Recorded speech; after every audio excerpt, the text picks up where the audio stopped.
Hello guys, let's continue with P block elements. Okay, carbon family का discussion अपन कर रहे हैं। तो अभी देखते हैं अपन ट्रेंड्स इन इलेक्ट्रॉन एफिनिटी या इलेक्ट्रॉन गेन एंथैल्पी। इसी टर्म को अपन इलेक्ट्रॉन गेन एंथैल्पी भी बोलते हैं। तो यहाँ पे ट्रेंड देखते हैं इसका क्या होता है। देखो, कार्बन की इलेक्ट्रोनेगेटिविटी सबसे ज़्यादा इस ग्रुप में। As a result of that carbon can actually accept electron, isn't it? तो यहाँ पे इलेक्ट्रॉन एफिनिटी कार्बन की सबसे ज़्यादा रहेगी because of high electronegativity and small size. Okay, so as a result of that it can form ions like C22 minus. This is in acetylides में ये ions form होते हैं and C4 minus ये methanides में form होते हैं. ये अपन ने we have already seen this type of ions in hydrogen group. Okay, या हाइड्रोजन जो चैप्टर अपन ने पढ़ा था उसमें अपन ने ये इस तरह के आयन्स अपन ने ऑलरेडी देखे थे. जैसे इसका अगर सॉल्ट लेता हूँ मैं, ओके, तो जैसे कैल्शियम कार्बाइड लेते हैं अपन. कैल्शियम कार्बाइड में एसिटिलाइड आयन होता है और उसको जब पानी में अपन डालते हैं कैल्शियम कार्बाइड को तो we get ethylene gas. Okay, उसी तरह से एल्युमिनियम कार्बाइड जब अपन लेते हैं तो उसमें मिथेनाइड आयन होता है तो उसमें अपने को मिथेन गैस मिलता है. So these ions are actually not very stable. तो ये कुछ एलिमेंट के साथ कार्बाइड्स बनाते हैं, right, but they do exist और हमने इनको ऑलरेडी हाइड्रोजन में देखा हुआ है. So that shouldn't be a problem, ठीक है ना. तो कार्बन इस तरह के आयन्स बनाता है क्योंकि कार्बन की इलेक्ट्रोनेगेटिविटी ज़्यादा है, इसका साइज़ छोटा है, इसका इलेक्ट्रॉन गेन एंथैल्पी या इलेक्ट्रॉन एफिनिटी ज़्यादा है. So that's why it can make this type of ions. लेकिन बाकी elements of this group cannot make ions at all. ध्यान में रखना, only carbon can actually make ions. Even these ions are not very stable but it does make these ions. बाकी elements इस तरह के ions नहीं बना सकते, ठीक है. So electronegativity decreases down the group as expected. Germanium is an exception जिसकी electronegativity slightly higher than that of silicon. As expected हमको इलेक्ट्रोनेगेटिविटी डिक्रीज मिलनी चाहिए और इनफैक्ट अपन ने जो ट्रेंड देखा उसमें इलेक्ट्रोनेगेटिविटी कार्बन की सबसे ज़्यादा थी एंड देन बाकी सबकी 1.8 थी, राइट. लेकिन देखा ये गया है कि जर्मेनियम की electronegativity is slightly higher than that of silicon. That is opposite than what is expected. Okay, and this can be attributed to the insertion of d electrons. ओके, उससे इफेक्टिव न्यूक्लियर चार्ज बढ़ रहा है, उसकी वजह से germanium की जो इलेक्ट्रोनेगेटिविटी है that is higher than expected. Understood? Next trend अपन देख रहे हैं, ट्रेंड इन आयनाइजेशन एंथैल्पी, ठीक है ना. तो ये ऑलरेडी मैंने तुमको एक्सप्लेन किया है कि as you go from carbon to silicon to germanium in general ये जो ट्रेंड है ये डिक्रीज होता है. एक्सेप्शन अपने को मिलता है पीबी के केस में. तो I1 और I2 ये दोनों इंक्रीज होती है पीबी के लिए, it is higher than 10. But in general जो ट्रेंड अपने को मिल रहा है that is it decreases as you go down the group, ठीक है. तो यहाँ पे तो जो हम इलेक्ट्रॉन निकाल रहे फर्स्ट एंड सेकंड तो वो हम निकाल रहे p ऑर्बिटल से. ओके, p ऑर्बिटल से इलेक्ट्रॉन निकाल रहे इसलिए अपने को कोई ज़्यादा कॉन्स्ट्रिक्शन यहाँ पे नहीं मिल रहा है. ओके, तो as a result of that कुछ ज़्यादा इफेक्ट अपने को नहीं दिख रहा है of D block and F block. अपन यहाँ पे डी ब्लॉक इंसर्ट कर रहे हैं और यहाँ पे एफ ब्लॉक इंसर्ट कर रहे हैं. तो डी और एफ के इंसर्शन का अपने को इफेक्ट ज़्यादा नहीं दिख रहा है. एफ में इनफैक्ट अपने को दिख रहा है लेकिन डी में नहीं दिख रहा है, ऑलराइट. लेकिन if you look at the values तो सिलिकॉन और जर्मेनियम की वैल्यूज़ में ज़्यादा डिफरेंस नहीं है first and second ionization enthalpies में. As you go from top to bottom ionization enthalpies decreases. Exception आ रहा है यहाँ पे पीबी का, ऑलराइट. जर्मेनियम के केस में the value is decreasing but it is not as big as expected. Okay, तो थोड़ी सी बड़ी है as more than expected and the reason for that is again the अपने को जो इफेक्टिव न्यूक्लियर चार्ज जो इंक्रीज हो रहा है as you go down the group, right, उसका इफेक्ट अपने को यहाँ पे दिख रहा है बट ट्रेंड ब्रेक नहीं हो रहा है. Okay, it is not increasing so that the trend actually is breaking. Okay, ध्यान में रखना. तो ये ट्रेंड अपने को कंटिन्यूस मिल रहा है यहाँ पे in case of both I1 and I2. Okay, but if you go to say third and fourth ionization energy then it becomes irregular, then it becomes decrease in increase alternate तरह से. तो यहाँ पे we have already seen this. From carbon to silicon it decrease, silicon to germanium increase, germanium to tin it again decrease and tin to lead it again increases. So यहाँ पे अपने को clear trend दिख रहा है कि trend जो है वो ब्रेक हो रहा है because of the D and F block के इंसर्शन के वजह से. Okay, So this is again because of the poor shielding of the 4s electrons. Okay जो 4s के इलेक्ट्रॉन्स है उनको कम शील्ड कर रहे हैं 3d इलेक्ट्रॉन्स. ओके तो जैसे मैं अगर मान लो जर्मेनियम का इलेक्ट्रॉनिक कॉन्फ़िगरेशन लिख, अब यहाँ पे देखो जो इलेक्ट्रॉन्स ये है ये हमने ऑलरेडी रिमूव कर चुके हैं. This is already being removed. अब हम निकाल रहे इलेक्ट्रॉन्स इसमें से. ओके तो ये जो इलेक्ट्रॉन्स है ये अपन रिमूव कर रहे हैं. ये एनर्जी के हिसाब से है but this is actually inner shell and 4 वाला जो है that is the outer shell. Okay the valence shell. तो we are removing electron from this shell. Alright लेकिन जो डी इलेक्ट्रॉन्स है जो 4 इसके पहले आ रहे हैं इन ऑर्डर, तो डी इलेक्ट्रॉन्स जो है these are actually not very good in shielding. और इसके वजह से जो 4s इलेक्ट्रॉन्स है ये हम मतलब ये जो इलेक्ट्रॉन्स है these are actually going inward. ये ज़्यादा कंस्ट्रिक्ट हो रहे हैं ये orbitals and as a result of that ये इलेक्ट्रॉन्स निकालने में अपने को दिक्कत जाती है. तो इनसफिशिएंट शील्डिंग के वजह से कि ये जो 4s इलेक्ट्रॉन्स है ये अपने को डिफ़िकल्टीज के साथ रिमूव करने पड़ रहा है फ्रॉम जर्मेनियम. ओके सो यहाँ पे इफेक्टिव न्यूक्लियर चार्ज बढ़ रहा है and that's why ionization enthalpy is higher for germanium than silicon, क्योंकि सिलिकॉन में that effect is not observed. Okay now if you go to PB हमको similar effect यहाँ पे मिलता है but with respect to F orbital. So यहाँ पे 4f के इलेक्ट्रॉन्स आ रहे हैं before the 6s electrons. Right 4f के इलेक्ट्रॉन्स आ रहे हैं बिफोर द 6s इलेक्ट्रॉन. और यहाँ पे f के भी इलेक्ट्रॉन्स है. Remember there is also 5d orbitals also. तो ये जो इलेक्ट्रॉन्स है these are not very good in shielding. Okay d as well as f की शील्डिंग और कम होती है. इसके वजह से ये जो वैलेंस शेल जो रहेगा पीबी के केस में विच इज़ 4s के 6s के जो इलेक्ट्रॉन्स रहेंगे इनके ऊपर और ज़्यादा इफेक्टिव न्यूक्लियर चार्ज अपने को मिलेगा. तो इसके वजह से इनका जो आयनाइजेशन एनर्जी है वो और भी ज़्यादा मिलेगा अपने को and that is the trend what we see. In general it is decreasing but we do get 2 breaks germanium and PB.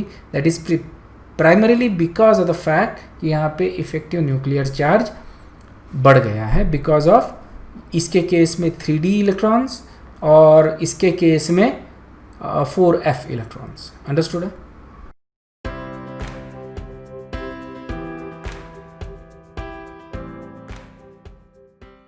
So now let's look at a review question. Review question है why is there a very small increase in atomic radius in going from silicon to germanium as compared to going from carbon to silicon. ठीक है, if you remember the atomic radius जो है वो increase हो रही है but carbon silicon और germanium से जब अपन जाते हैं फ्रॉम सिलिकॉन टू जर्मेनियम जो एटॉमिक रेडियस है वो बहुत कम इंक्रीज हो रहा है. But if you go from carbon to silicon the atomic radius is increasing significantly. तो ये जो इंक्रीज है ये छोटा क्यों है ये पूछा गया है. इसके पीछे 2 स्टेटमेंट दिए हैं. ऑलराइट ये 2 स्टेटमेंट ठीक से पढ़ो और उसके बाद करेक्ट ऑप्शन सिलेक्ट करो. इसके लिए मैं तुमको 20 सेकंड्स दे रहा हूँ.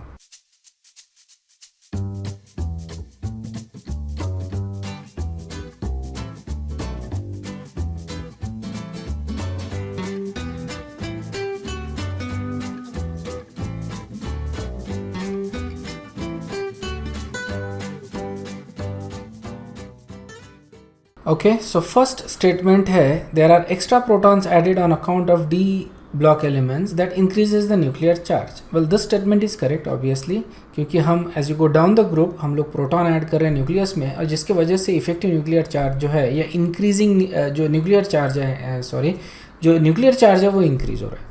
और डी इलेक्ट्रॉन्स जो अपन ने ऐड किए हैं they are not very good in shielding the valence electron and that is also correct isn't it. तो ये दोनों रीजंस इसके लिए करेक्ट है. जो डी इलेक्ट्रॉन्स ऐड किए उनका शील्डिंग इफेक्ट इनकम्प्लीट है. इसके वजह से इफेक्टिव न्यूक्लियर चार्ज बढ़ेगा. इफेक्टिव न्यूक्लियर चार्ज बढ़ गया तो साइज जो है वो डिक्रीज हो जाएगा and that's why you don't see a big increase in size when you go from silicon to germanium. तो करेक्ट आंसर क्या रहेगा? Both are correct. Okay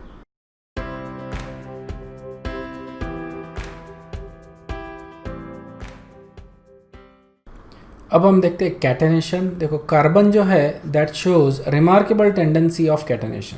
okay carbon के बहुत सारे कंपाउंड्स है. कार्बन अलग अलग टाइप के कंपाउंड्स बनाता है. It can make long chains, it can make cyclic chains. Okay और दूसरे एलिमेंट्स के साथ भी काफ़ी सारे बॉन्ड्स बनाता है, single bond, double bond, triple bond, ये भी इसके स्टेबल है। ओके, तो the reason for catenation, catenation मतलब to make a link. Okay, carbon carbon chain जो होती है दैट इज़ क्वाइट स्ट्रांग, इसको अपन कैटेनेशन बोलते हैं। तो जो कार्बन की जो चेन है दैट इज़ या carbon shows catenation because of two specific reason. One is that it is small in size, ये बहुत इंपॉर्टेंट होता है। बड़ा अगर एलिमेंट है तो वो उसके जो ऑर्बिटल्स है वो ठीक से ओवरलैप नहीं होंगे, जो बॉन्ड बनेगा that is going to be weak, and that is the reason why carbon being smaller is a very good property because it can make a catenated compounds। ठीक है ना, कार्बन छोटा रहने की वजह से ये catenated compounds बना सकता है। और सेकंड, छोटा रहने की वजह से ही उसकी बॉन्ड एनर्जी ज़्यादा है, इसीलिए इसके जो बॉन्ड्स बनेंगे वो स्ट्रांग बनेंगे, और इसी के वजह से इसकी जो चेन बनेंगी, लिंक्स जो बनेंगी, these are going to be longer links. Okay, each link is a strong link, so it can support, इसके वजह से कैटेनेशन काफ़ी अच्छा मिलता है अपने को। Silicon and germanium shows catenation to some extent. Okay, और टिन और लीड ये नहीं के बराबर कैटेनेटेड कंपाउंड्स बनाते हैं। लीड के केस में तो अपने को मिलते भी नहीं है इन केस। तो सिलिकॉन और जर्मेनियम थोड़ा बहुत कैटेनेशन दिखाते हैं, टिन और लेड बहुत कम कैटेनेशन दिखाते हैं। सिलिकॉन जो है वो सिलेन्स बनाता है। Silanes are basically like alkanes of silicon. Okay, देखो अल्केन्स अपन बोलते हैं these are hydrocarbons of carbon, isn't it, hydrocarbons of carbon बोलते हैं अल्केन्स को। तो silanes are basically similar compounds of silicon. तो इनका जो फॉर्मूला है that is very similar to saturated alkanes. देखो सैचुरेटेड अल्केन्स में अपन लिखते हैं CnH2n+2, that is a saturated alkane. अगर कार्बन की जगह में सिलिकॉन लिख दो तो मेरे को सिलेन मिलता है। ओके, इनको अपन अल्केन्स बोलते हैं और इनको अपन बोल रहे हैं सिलेन्स। सो ये कैटेनेटेड कंपाउंड्स होते हैं, ये चेन बनाते हैं, लेकिन इनकी जो चेन होती है वो छोटी होती है। ओके, यहाँ पे n की वैल्यू जो होती है सिलेन्स के केस में it can not exceed 8।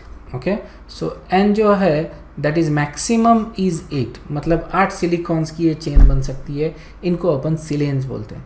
And the reason for that is basically, देखो सिलिकॉन बड़ा एटम है तो इसके जो ऑर्बिटल्स है वो ठीक से ओवरलैप नहीं होंगे, तो जो बॉन्ड बनेंगे सिलिकॉन सिलिकॉन के, these are not going to be very stable, और इसके वजह से इसकी जो चेन लेंथ है वो ज़्यादा बड़ी नहीं होती, 8 कार्बन तक की लिमिटेड होती है। Similarly they also show catenation in halides. जैसे अपने को मालूम है we can make halogenated hydrocarbons और उनमें कैटेनेशन मिलता है। तुमने टेफ्लॉन ये सुना होगा। टेफ्लॉन इज़ बेसिकली टेट्राफ्लोरो या fluorinated hydrocarbon, isn't it. Teflon क्या होता है? फ्लोरिनेटेड हाइड्रोकार्बन, और ये एक पॉलीमर बनता है बेसिकली इसका, और इसी को अपन यूज़ करते हैं नॉन स्टिक कुकवेयर्स में। तो कार्बन काफ़ी बड़े बड़े पॉलीमर्स बना सकते हैं even with halogens in them. Okay, but these compounds do make और do show catenation halides of other elements in this group, लेकिन फिर से इनकी जो लेंथ होती है दैट इज़ लिमिटेड। तो जनरल फार्मूला जैसे अपन अगर लिखे इनका तो इसी तरह का रहेगा SiNX2n+2। ओके, जो अपने को हैलोजेनेटेड हाइड्रोकार्बन्स में मिलता है कंपाउंड्स का फार्मूला, सिमिलर फार्मूला यहाँ पे अपने को मिल रहा है। अगर मान लो X इज़ फ्लोरीन तो अपने को चेन थोड़ी लंबी मिलती है, okay, up to 14 chain. And if X is either chlorine, bromine और आयोडीन तो अपने को थोड़ा छोटा लिंक मिलता है अप टू 10 एलिमेंट्स। अंडरस्टूड है?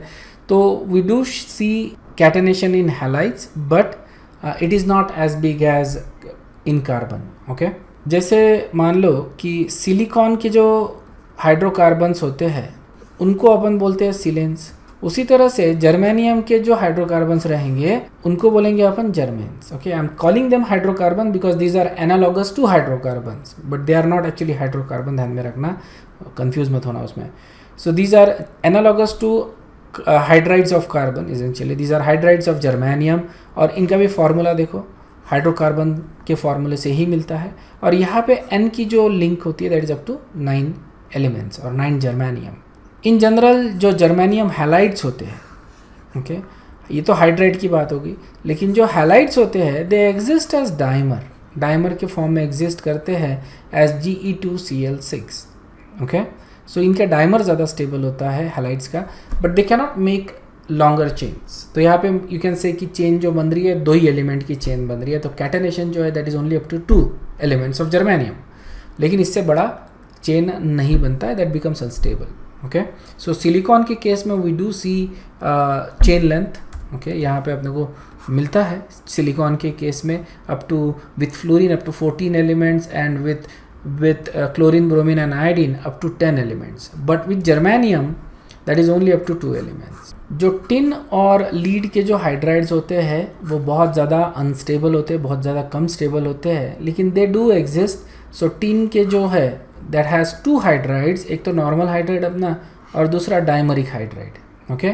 तो ये हाइड्राइड्स अपने को टिन के केस में मिलते हैं, लेकिन लीड के जो हाइड्राइड्स है वो अभी तक नहीं मिले। It becomes very unstable lead के hydride. You can imagine why, right? Lead का साइज भी बड़ा है, राइट? इसका जो हाइड्रोजन के साथ बॉन्ड बनेगा वो बहुत वीक रहेगा, it's not going to be very stable, so it doesn't make a hydride, okay. So you see 2 hydrides with tin, no hydride with lead, okay. उसी तरह से you don't see any catenated halides with tin and lead, ठीक है। Silicon के साथ कुछ मिलते हैं, जर्मेनियम के साथ there is one only which is dimer, tin और lead के साथ there is no halide which are catenated. In fact they don't they do make halides basically but they don't make catenated halides. Simple halides इनके exist करते हैं। tin का जैसे for example SnCl4 भी मिलेगा, SnCl2 भी मिलेगा। Pb के केस में you get both but इसका PbCl2 जो है that is actually more stable. So the reason for these things are because तो यहाँ पे जो बॉन्ड बन रहा है, कैटेनेशन अपने को इसलिए नहीं मिल रहा है यहाँ पे क्योंकि बॉन्ड जो है that is very low, okay, very weak, और जो bond energy that is very low, और you can say bond is very weak, okay, and that is the reason why you don't actually see catenated compounds of tin and lead. Next concept जो हम देख रहे हैं that is multiple bonding. We know carbon makes multiple bond, carbon अपने आप के साथ भी मल्टीपल बॉन्ड बनाता है, डबल या ट्रिपल बॉन्ड, बाकी एलिमेंट्स के साथ भी डबल या ट्रिपल बॉन्ड बनाता है, जैसे for example alkenes, alkynes, imines, right, nitriles, ketones, carboxylic acids. अगर देखो तो ये कार्बोनिल ग्रुप्स वाले आ रहे हैं, तो काफ़ी एलिमेंट्स के साथ it does make double bonds और triple bonds wherever is possible, okay. Other elements में क्या ये ट्रेंड मिलता है ये अपन देखेंगे। अब देखो कि carbon does make very stable multiple bond with itself and with other element, लेकिन बाकी कोई भी एलिमेंट इस ग्रुप का इस तरह के मल्टीपल बॉन्ड ना खुद के साथ बनाता है ना किसी और एलिमेंट के साथ बनाता है।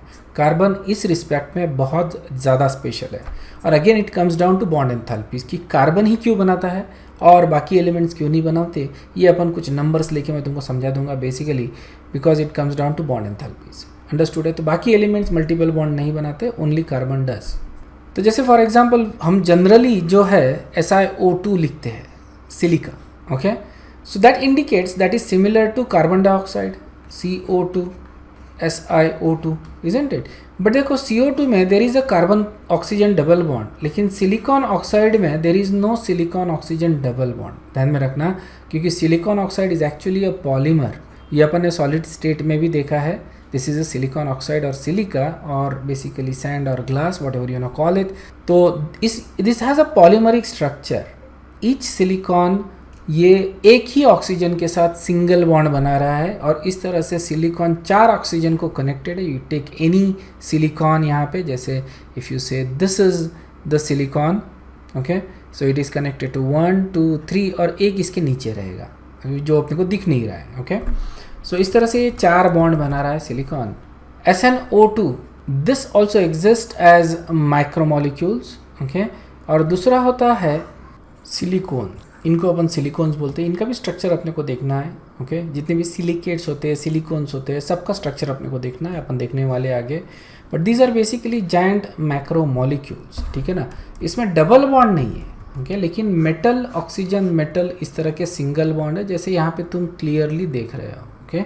Metal oxygen metal single bonds आते हैं सभी इसमें, तो इनके स्ट्रक्चर जब देखेंगे क्लियर हो जाएगा। पॉइंट ये है कि इवन दो हम लोग SiO2 इस तरह से लिखते हैं सिलिका, तो यहाँ पे सिलिकॉन और ऑक्सीजन का डबल बॉन्ड एग्जिस्ट ही नहीं करता।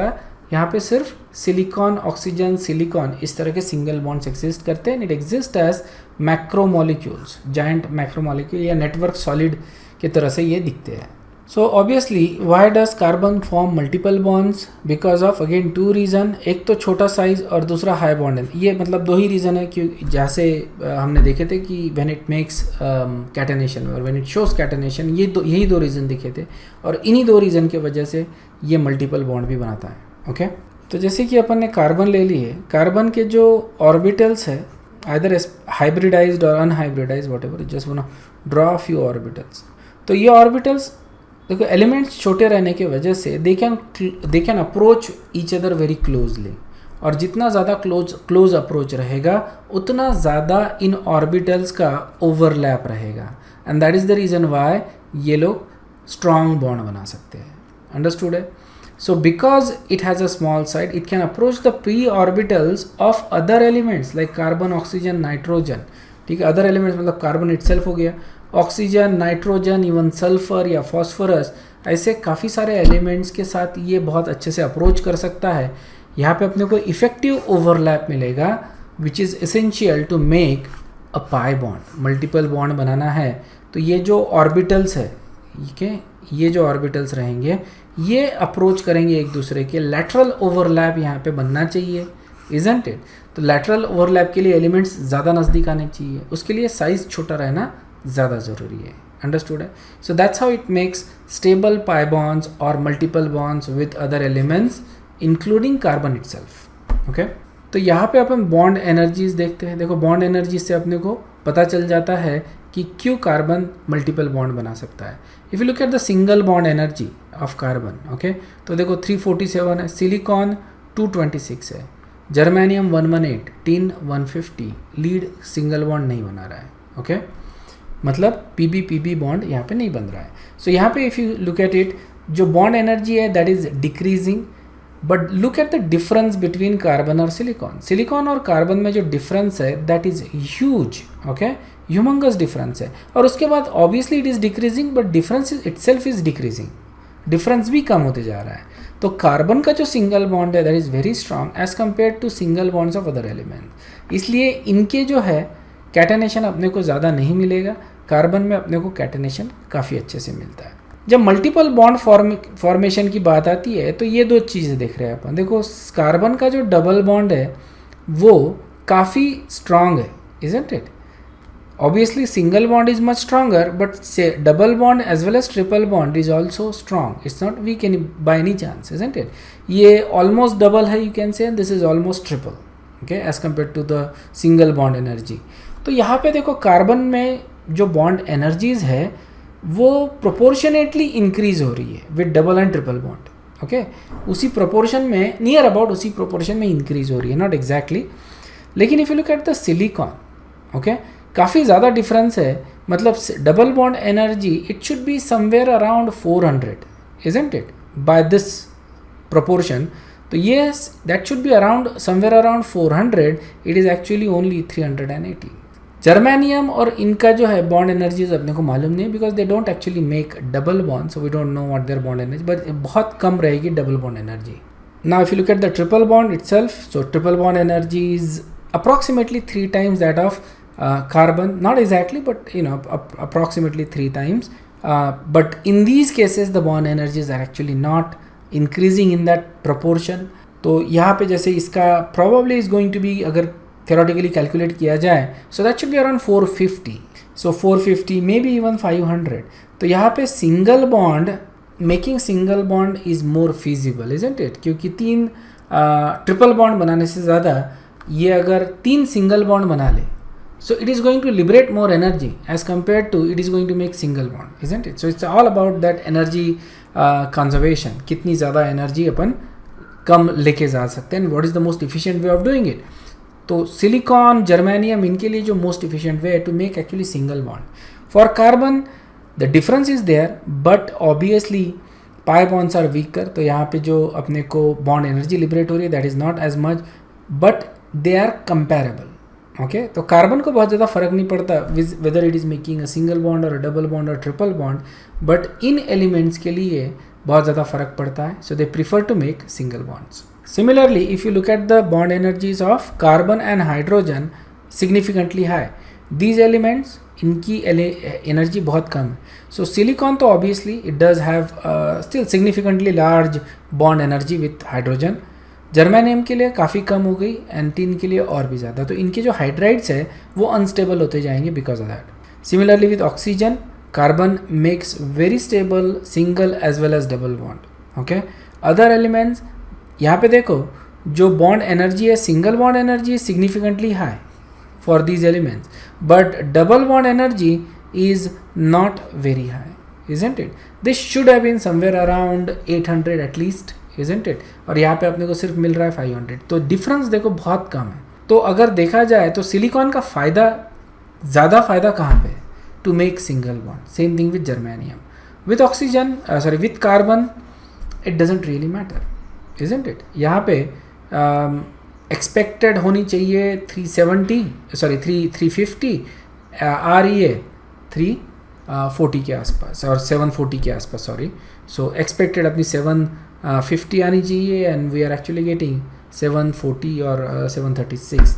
तो बहुत ज़्यादा डिफरेंस नहीं है. So it doesn't make a difference for carbon, but for these elements it does make a difference. I hope you understood कि why silicon, germanium, tin they only make single bond, but carbon can make single bond, double bond as well as triple bond. Okay.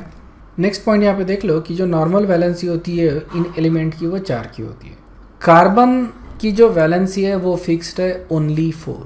Carbon 4 से ज़्यादा bond नहीं बना सकता. बाकी elements 4 से ज़्यादा bond बना सकते हैं. द रीज़न फॉर दैट कि बाकी एलिमेंट्स के साथ पास there are d orbitals. In fact they have empty d orbital. तो इसके वजह से they can use these empty d orbitals and they can make coordinate bonds. For example silicon के पास 4d ऑर्बिटल है that is empty. Okay, so इसके s और p orbitals completely fill हो जाएंगे. ओके, दैट मीन्स जब ये 4 bond बनाएगा तो हमारे पास 4s2 एंड 4p6 ये इलेक्ट्रॉनिक कॉन्फ़िगरेशन बन जाएगा सिलिकॉन का आफ्टर मेकिंग 4 बॉन्ड्स. ओके, तो ये तो कंप्लीटली फिल हो गए. तो ये सिलिकॉन ने ऑलरेडी 4 बॉन्ड बना लिए, लेकिन it can also accept another pair of electrons, couple of pair of electrons into empty d orbital. इस तरह से अपनी वैलेंसी एक्सीड कर सकता है. तो जैसे फॉर एग्जांपल SiF6 2 माइनस, तो इसने क्या किया कि 2 F माइनस जो है F माइनस, तो ये जो है ये एक्सेप्ट कर लिए into empty d orbital. Okay, 2 को. और इसके वजह से इसमें सिलिकॉन में 2 नेगेटिव चार्ज, सॉरी 2 इस कॉम्प्लेक्स के ऊपर 2 नेगेटिव चार्ज आ गए. Okay, the reason for that कि ये जो है it can use empty d orbital for making additional bonds, जिसको अपन कोऑर्डिनेट बॉन्ड बनते हैं. इसके ऊपर पूरा चैप्टर ही है अपने सिलेबस में. सो जब अपन वो करेंगे तो ये बहुत ज़्यादा अच्छे से क्लियर हो जाएगा. बट टिल देन थोड़ा सा ध्यान में रखो कि d ऑर्बिटल जो है एम्प्टी d ऑर्बिटल, उसमें अब अगर इलेक्ट्रॉन एक्सेप्ट कर रहे तो you get a coordinate bond. तो ये एलिमेंट्स यूज़ कर सकते हैं. ओके, तो इनकी वैलेंसी 4 से ज़्यादा हो सकती है. कार्बन की वैलेंसी सिर्फ 4 की हो सकती है. ठीक है, सबसे मेन डिफरेंस जो आता है दोनों के बीच में, सिलिकॉन और कार्बन के बॉन्डिंग में जो डिफरेंस आ रहा है सबसे मेन, तो ये थोड़े से हाइलाइट्स ध्यान में रखो कि सिलिकॉन जो है it does not form a stable double bond. Silicon double bond नहीं बना सकता. कार्बन ऑब्वियसली डबल और ट्रिपल बॉन्ड बना सकता है. Silicon does not form very stable single bond. Silicon single bond link जो है वो ज़्यादा स्टेबल नहीं बनती. To some extent it is stable. So हमने देखा थोड़ा सा कैटेनेशन अपने को इसमें मिलता है अप टू 8 कार्बन और so, but that is not very stable. Carbon में there is no problem. Third जो है कि सिलिकॉन के पास वेकेंट 3d ऑर्बिटल होते हैं, 3d या 4d ऑर्बिटल्स होते हैं vacant in case of silicon. So I think I said here 4d but this is actually 3d. आई मिसकैलकुलेटेड, ध्यान में रखना. तो ये एम्प्टी 3d ले रहा है. Germanium is actually taking 4d, ध्यान में रखना. Empty 4d in case of germanium और सिलिकॉन के केस में empty 3d. So I made a mistake there, please make note of that. So यहाँ पे silicon is actually taking vacant 3d orbital और इसमें इलेक्ट्रॉन्स एक्सेप्ट कर सकता है. ओके, तो यहाँ पे कोऑर्डिनेट बॉन्ड बना सकता है, वैलेंसी एक्सीड हो सकती है, but carbon can not. Okay, ये एक मेजर डिफरेंस है.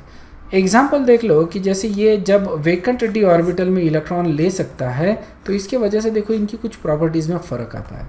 एक स्पेसिफिक प्रॉपर्टी ये है कि कार्बन टेट्राक्लोराइड जो है it does not interact in any way with water. Carbon tetrachloride is actually a liquid. इसको जब मैं पानी में डालता हूँ it does not dissolve in water, it does not interact with water, it does not hydrate, it does not undergo hydration or anything like that. ठीक है, तो हाइड्रोलिसिस भी नहीं होता है कार्बन टेट्राक्लोराइड का. It does not react, does not dissolve, doesn't do anything. इसकी density ज़्यादा रहने की वजह से it will simply form a layer below the water layer. Water के नीचे एक लेयर बना देगा. कार्बन टेट्राक्लोराइड की डेंसिटी ज़्यादा होती है वाटर से. सो दो अपने को लेयर मिलेगी. बॉटम वाली लेयर रहेगी कार्बन टेट्राक्लोराइड की और टॉप वाली लेयर रहेगी वाटर की. But if you take silicon tetrachloride which is similar to carbon tetrachloride और इसको अगर मैं पानी में डालता हूँ तो इसका हाइड्रोलिसिस होता है. इसका हाइड्रोलिसिस होता है बिकॉज सिलिकॉन के पास जो है एम्प्टी ऑर्बिटल है, इजंट इट, एम्प्टी ऑर्बिटल है. तो इन ऑर्बिटल में वो ऑक्सीजन जो है वाटर के ये इलेक्ट्रॉन डोनेट कर रहा है और इस तरह से सिलिकॉन टेट्राक्लोराइड का हाइड्रोलिसिस होगा. ओके, इसका कौन सा कंपाउंड मिलता है ये अपने को आगे रिएक्शन में आएगा ही. बट सिलिकॉन टेट्राक्लोराइड का हाइड्रोलिसिस होता है. कार्बन टेट्राक्लोराइड का हाइड्रोलिसिस नहीं होता बिकॉज इसके सारे के सारे ऑर्बिटल कंप्लीटली फिल्ड है.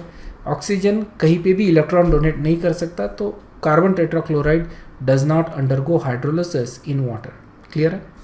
दूसरा एक प्रॉपर्टी देखते हैं अपन, कंपाउंड्स देखते हैं. जैसे अगर ट्राइमेथिल अमीन लेता, ओके, और यहाँ पे ट्राइसिलिल अमीन है. This is trisilyl amine and this is trimethyl अमीन.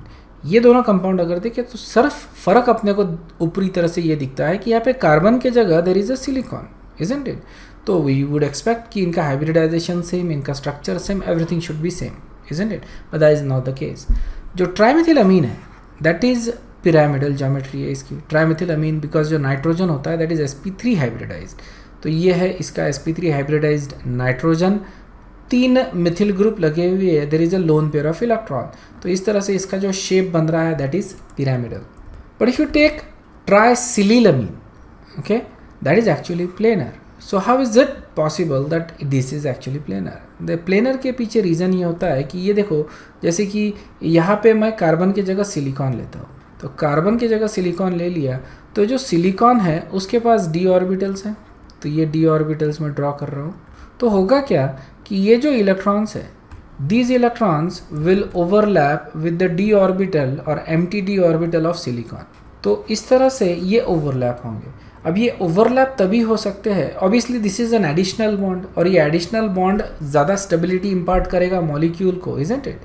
तो ज़्यादा स्टेबिलिटी के लिए ये ओवरलैप होना ज़रूरी है. और ये ओवरलैप तभी होगा जब ये जो SiH3 जो है portion that is in plane with that orbital, isn't it. ये एक ही प्लेन में रहेंगे तो ही ये ओवरलैप हो सकता है. उसी तरह से यहाँ पे भी और यहाँ पे भी ओवरलैप कर सकता है. तो होगा क्या कि ये एक्स्ट्रा बॉन्ड बनाने के लिए, क्योंकि इससे ज़्यादा स्टेबिलिटी मिलेगी इस मॉलिक्यूल को, ये जो मॉलिक्यूल है ये पूरा प्लेनर हो जाता है. मतलब जो तीनों ग्रुप जो है वो एक ही प्लेन में आ जाते हैं जस्ट लाइक दिस. ओके, तो ये p ऑर्बिटल है नाइट्रोजन का. दिस वाज sp3 हाइब्रिड है और इसके अंदर 2 इलेक्ट्रॉन्स थे और ये जो थे, ओके, ये अपने SiH3 मॉलिक्यूल्स थे. अगर ये इस तरह से रहेंगे so there is no overlap. Okay, but ये एक ही प्लेन में अगर आ जाते हैं तो ये इलेक्ट्रॉन्स जो है वो एम्प्टी ऑर्बिटल में डोनेट किए जा सकते हैं फॉर ऑल द 3 सिलिकॉन्स. तो इस तरह से यहाँ पे d pi p pi bond बन रहा है, ओके, जिसको अपन बैक बॉन्डिंग बोलते हैं. तो यहाँ पे अपने को d pi p pi bond मिल रहा है जिसके वजह से ये मॉलिक्यूल कैसा है, प्लेनर. ये ध्यान में रखना, ये एग्जाम में पूछा गया है इसके पहले कि इसका जो शेप है दैट इज़ पिरामिडल और ट्राइसिलिल अमीन इसका जो शेप है that is actually planar. So you need to remember this and you also need to remember Y.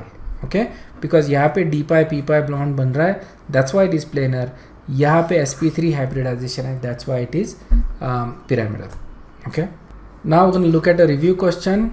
Question है why carbon is better suited to form multiple bonds with other elements. Okay, so carbon दूसरे elements के साथ multiple bond क्यों बनाता है, इसका तुमको reason बताना है. Okay, so I will give you 20 seconds for this. Answer the question.